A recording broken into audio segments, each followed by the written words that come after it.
欢迎来到恩典频道，我们今天要来做苹果玫瑰，这是一个无添加糖、好看又好吃的甜点。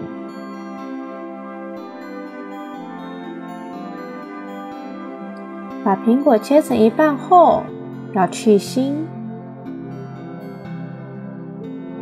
那小心不要挖太深，把籽去掉就好了。再来把苹果切成细片，每一片差不多1到2毫米厚，把头跟尾拿掉。切好后，把苹果片摆在烤盘上，再放进烤箱，烤300度10分钟。烤完后，我们就可以准备做玫瑰了。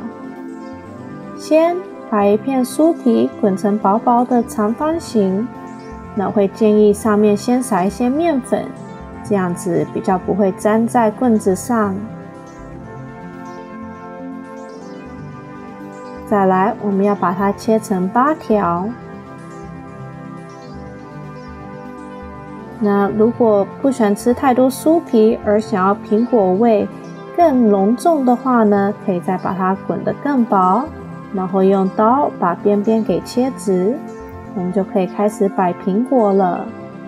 那我通常喜欢从小片的开始摆，然后每一朵玫瑰花有9片，再来把酥皮往上折，然后轻轻的卷成一朵玫瑰花。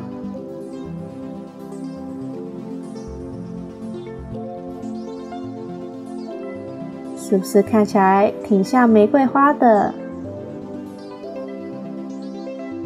做好的时候呢，放进烤箱350度烤10分钟，再加热到400度烤5分钟，最后我们要再烤300度10分钟。那我们的苹果玫瑰就做好了。如果想要的话，上面可以再加一些肉桂粉。哇，是不是看起来又好看又好吃呢？喜欢的人请订阅、按赞、按上小铃铛。我们下次再见。